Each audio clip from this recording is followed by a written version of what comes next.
வசிக்கிறார்களோ அவர்கள் அத்தனை பேரனுடைய பாபமும் விலகி முக்தி அடைகிறார்கள். ஒரு நாள் வசிப்பது அப்படிங்கிறது இல்லையா, ஒரு நாள் வசிக்கணும்னு ஆசைப்பட்டாலே அவர்களுடைய பாபம் விலகிவிடுமா. அப்படின்னா இந்த பிருந்தாரண்ய கஷேத்திரத்துக்கு எவ்வளவு பெருமை இருக்க வேணும். அரண்யம் அப்படின்னா காடு, பிருந்தா அப்படின்னா திருத்துடாய், துளசி. அதனால இந்த க்ஷேத்திரத்துக்கு துளசி வனம் அப்படின்னு பெயர், பிருந்தாரண்யம் அப்படின்னு பெயர். துளசியே நிறைந்து இருக்கக்கூடிய காடம், அதனால இந்த இடத்துக்கு பிருந்தாரண்யம் அப்படின்னு பெயர் ஏற்பட்டது. இங்கே பார்த்தசாரதி பெருமாள் பிரதானமா காட்சி தருகிறார். ஆனா அவர் மட்டும்தான் காட்சி தருகிறாரா அப்படின்னா கிடையாது. சிங்க பெருமாள், நரசிங்க பெருமாள் காட்சி தருகிறார். அதுக்கப்புறம் இங்கேயே சக்கரவர்த்தி திருமகனான ஸ்ரீ ராமபிரான் காட்சி தருகிறார். அதுக்கப்புறம் திருவரங்கத்தில் இருக்கக்கூடிய ரங்கநாதன், அவரே இங்கு மன்னாத பெருமாளாக காட்சி தருகிறார். எத்தனை பெருமாள் பார்த்திருக்கோம்? பார்த்தசாரதி பெருமாள், அதுக்கப்புறம் சிங்க பெருமாள், நரசிங்க பெருமாள், அப்புறம் சக்கரவர்த்தி திருமகனான ஸ்ரீ ராமபிரான், அவருடைய திருவாராதன பெருமாளான ரங்கநாதன், அதோடு சேர்த்து வரதராஜ பெருமாளும் காட்சி தருகிறார். 5 எம்பெருமான்கள் இந்த திருவல்லிக்கேணிங்கிற க்ஷேத்திரத்தில் காட்சி தருகிறார்கள். அவர்கள் எப்படி வந்தார்கள் அப்படிங்கிறத சுருக்கமா விண்ணப்பம் செய்கிறேன். ஏன்னா பார்த்தசாரதி பெருமாளுடைய உற்சவத்தை நாம் அனுபவித்துக் கொண்டு வருகிறோமே, வரப்போகிறோமே. 2 வேளையும் பார்த்தசாரதி பெருமாளுக்கு பல்லாக்கிலேயும் வாகனத்திலேயும் புறப்பாடு நடைபெறுகிறது. அந்த எம்பெருமான் எப்படி முதல்ல இந்த க்ஷேத்திரத்துக்கு வந்தது யாருன்னா, இன்னைக்கு நாம திருவரங்கத்தில் ரங்கநாதனை சேவிக்கிறோமே, அந்த ரங்கநாதன் தான் இங்க முதல்ல எழுந்தருளினார். பிருகு அப்படிங்கிற மகரிஷி இந்த பிருந்தாரண்யத்தில் இருந்து அவர் பகவானை குறித்து தவம் புரிந்து வந்தார். ஒரு நாள் தன்னுடைய ஆசிரமத்தில் இருந்து வெளியில வருகிறார். பார்த்தா ஒரு அழகிய பெண் குழந்தைய கண்டெடுத்தார். பகவானுக்கு மட்டும்தான் அவதாரங்கள் அப்படிங்கிறது கிடையாது, நாச்சியாருக்கும் அவதாரங்கள் உண்டு. தேவத்வே தேவதேகேயம், மானுஷத்வேச்ச மானுஷி, ராகவத்வே அபவத் சீதா, ருக்மிணி கிருஷ்ண ஜன்மனி, அந்நேஷு ச அவதாரேஷு விஷ்ணோரேஷா அனபாயினி. பகவானுக்கு மட்டும்தான் அவதாரங்கள் அப்படிங்கிறது இல்லாமல் நாச்சியாருக்கும் அவதாரங்கள் உண்டு. பகவான் தேவ ஜாதியிலே பிறந்தால் மகாலட்சுமியும் தேவஸ்திரீயாக பிறக்கிறாள். பகவான் மனுஷனாக பிறந்தால் மகாலட்சுமியும் மனுஷ்ய ஸ்திரீயாக அவதரிக்கிறாள். பகவான் ராமாவதாரம் செய்த சமயத்துல மகாலட்சுமி நாச்சியார் சீதையாக அவதரித்தாள். பகவான் கிருஷ்ணனாக அவதரித்த சமயத்துல நாச்சியாரே ருக்மிணியாக அவதரித்தாள். இப்போ பிருகு மகரிஷியினுடைய ஆசிரமத்துல அழகிய ஒரு பெண் குழந்தையை கண்டெடுத்தார். அந்த பெண் குழந்தை யாருன்னா சாட்சாத் மகாலட்சுமி. பிருகு மகரிஷி முன்னொரு முறை பகவான் இருக்கக்கூடிய இருப்பிடத்திற்கு சென்று அவனுடைய மார்பை எட்டி உதைத்தேன். அதனால மார்பில் இருக்கக்கூடிய மகாலட்சுமி பகவானை விட்டு பிரிந்து போனாளே. அப்போ பகவானும் நாச்சியாரும் பிரிவதற்கு நான் காரணமாகிவிட்டேனே. அதனால மீண்டும் ஒரு முறை நாச்சியாரையும் பகவானையும் சேர்த்து வைக்க வேண்டும்.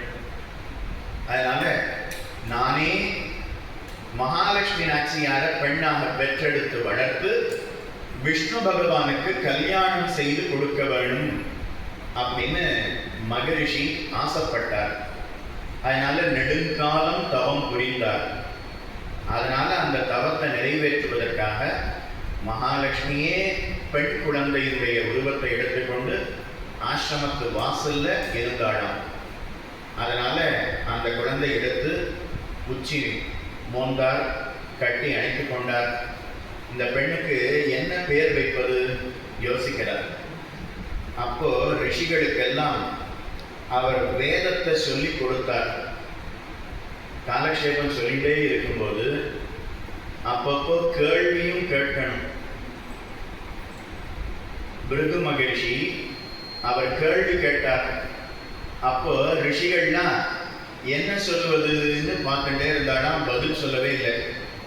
அப்போ மடியில இருந்து அந்த குழந்தையே அவர் கேட்ட வேதத்துல இருக்கக்கூடிய அர்த்தத்துக்கு பதில அந்த குழந்தையே சொன்னதாம்.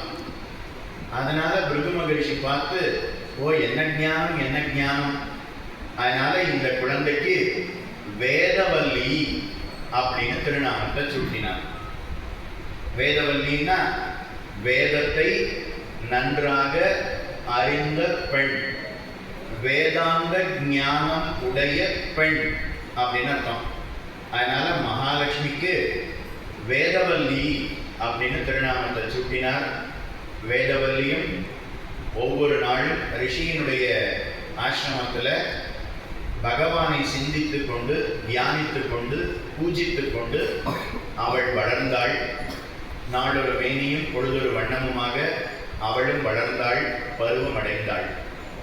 அப்ப அவள் தோட்டத்துல உத்தியானத்துல தோழிகளோடு விளையாடி கொண்டு இருக்கிறாள். அந்த சமயத்துல திருவரங்கத்துல இருக்கக்கூடிய ரங்கநாதன் அவரே யாருக்கும் தெரியாம குதிரையில ஏறி திருவரங்கத்துல இருந்து திருவல்லிக்கேணி வரைக்கும் எழுந்தருளினார். எங்கேயாவது ஆச்சரியம் இத கண்டதுண்டோ கேட்டதுண்டோ? எங்கேயாவது பெருமாள் தன்னுடைய மாடவீதி எல்லையினுடைய வரைக்கும், தன்னுடைய எல்லை வரைக்கும் தான் வருவார். அதை தாண்டி திருவல்லிக்கேணி 4 பக்கமும் ஆர்ச்சி கட்டி வச்சிருக்கார். அந்த பக்கம் பெசன்ட் ரோட்ல ஒரு ஆர்ச்சு. பெருமாள் ஈக்காட்டு தாங்கல் வரைக்கும் எழுந்தருளுகிறார். கிண்டி தாண்டினா ஈக்காட்டு தாங்கல்னு இருக்கு இல்லையா, அது அப்படின்னு ஒரு ராஜா சொல்றான் பார்த்தசாரதி பெருமாள் இடத்துல. இக்காடு தங்களது அப்படின்னு சொல்றான். ஈக்காட்டு தாங்கல் அப்படின்னு வந்திருக்கிறது. அப்ப பார்த்தசாரதி பெருமாளுக்கு ஆட்சி கட்டணும்னா எங்க கட்டணும்? அவர் ஒரு காட்டு மார்க்கமா அப்படியே வந்து திருவல்லிக்கேணிக்கு வந்தார். அப்போ இந்த வேதவல்லி உத்தியானத்துல புஷ்பத்தை பறித்து விளையாடி கொண்டு இருப்பதை கண்டார். காதல் கொண்டார். ஆசிரமத்தை நோக்கி, தன்னுடைய ஆசிரமத்தை நோக்கி விரைந்து செல்லுகிறாள். அப்போ வந்த ரங்கநாதன் அவரும் பின்தொடர்ந்து வருகிறார். அவர் பார்த்து, நீர் யார், எதற்காக இங்கு வந்தீர் அப்படின்னு கேட்கிறார். அப்படின்னு கேட்டார். வந்திருக்கிறது குதிரை மேல வந்திருக்கார். ராஜாவா இருக்கலாம், சேனாபதியா இருக்கலாம், மந்திரியா இருக்கலாம். ஏன்னா குதிரை மேல ஒருத்தர் வரான்னா ராஜாவோ மந்திரியோ சேனாபதியோ தான் வர முடியும். அப்போ திடீர்னு நம்ம பெண்ணை கல்யாணம் பண்ணி கொடுன்னு கேட்கிறாளே, என்ன சொல்லுவது? கல்யாணம் செய்து கொடுக்கலாமா? இவர் வேத அத்தியனம் செய்திருக்கிறாரா? தர்மத்தின்படி வாழ்வாரா? இவருக்கு நற்பண்புகள் இருக்கிறதா? என் பெண்ணுக்கு இவரை பிடிச்சிருக்கான்னு தெரியலையே அப்படின்னு மனதுக்குள்ள 1000 எண்ண ஓட்டங்கள். அவரை உத்து பார்க்கிறார். பார்த்தா அப்போ பகவான் வந்திருக்கக்கூடிய அந்த குதிரை மேல இருக்கிறவர் அப்படியே சங்க சக்கர தாரியாக பிருகு மகிழ்ச்சிக்கு காட்சி கொடுத்தார். உடனே அதே சமயத்துல அந்த பெண்ணும் சொல்றார் தகப்பனாரை பார்த்து, எனக்கு பிடிச்சிருக்கான்னு நீர் கேட்டீரே, நீர் கேட்கலைன்னாலும் நான் இவரைத்தான் கல்யாணம் பண்ணிப்பேன் அப்படின்னு சொன்னாலும். ஒரு பெண்ணு பார்த்து இன்னார கல்யாணம் பண்ணிக்க போறேன்னு முடிவு பண்ணிட்டாருன்னா அதுக்கப்புறம் நாமே பார்த்து பிடிச்சிருக்கான்னு அப்படியே ஃபார்மலா கேட்டு கல்யாணம் பண்ணி வச்சிடணும். இல்லைன்னா அனர்த்தம் உண்டாகிவிடும். இப்ப அந்த பெண்ணு பார்த்து, நீர் என்கிட்ட உனக்கு பிடிச்சிருக்கான்னு கேட்டீர், எனக்கு பிடிச்சிருக்குன்னு சொல்றேன், உமக்கும் பிடிச்சிருந்து நீர் சம்மதம் தெரிவித்தா தானே கல்யாணம் அப்படிலாம் இல்லை. நீர் நாதஹா அப்படின்னு சொன்னாலும், என்னுடைய நாதன் அப்படின்னு சொன்னாலும், மன்னாதன் அப்படின்னு பெயர். மம நாதஹா அது சேர்ந்தா எப்படி ஆகும்னா மன்னாதன். யாருன்னு தெரியலையே அப்படின்னு பார்க்கிறார். பார்த்தா சங்க சக்கரதாரியாக திருவரங்கத்தில் படுத்துன்னு இருக்கக்கூடிய நம்பெருமாள் அப்படியே இவருக்கு காட்சி கொடுத்தான். ஓ ரங்கநாதனே மனித உருவெடுத்து குதிரை மேலே ஏறி திருவரங்கத்தில் இருந்து பிருந்தாரண்ய க்ஷேத்திரம் வரை வந்து நம்முடைய பெண்ணை கேட்கிறானே, அதனால கல்யாணம் செய்து தருகிறேன். அச்சுத, மாதவ, கோவிந்த, ரங்கநாத அப்படின்னு பகவான் ஸ்தோத்திரம் பண்ணினார். அதனால வேதவல்லிய மன்னாத பெருமாளுக்கு திருக்கல்யாணம் செய்து கொடுக்கிறார். என்னைக்கு திருக்கல்யாணம் ஆச்சு அப்படின்னா மாசி மாதம் சுக்ல பக்ஷ துவாதசி அன்றைய தினம் சாயங்காலம் 5:30 மணிக்கு திருக்கல்யாணம் செய்து கொண்டாராம். அதனால இன்னைக்கும் திருவல்லிக்கேணியில் இருக்கக்கூடிய ரங்கநாதன் பெருமாளுக்கும் வேதவல்லி நாச்சியாருக்கும் மாசி மாதம் சுக்ல பக்ஷ துவாதசி அன்றைய தினம் திருக்கல்யாண உற்சவம் அப்படிங்கிறது விசேஷமாக நடைபெறுகிறது.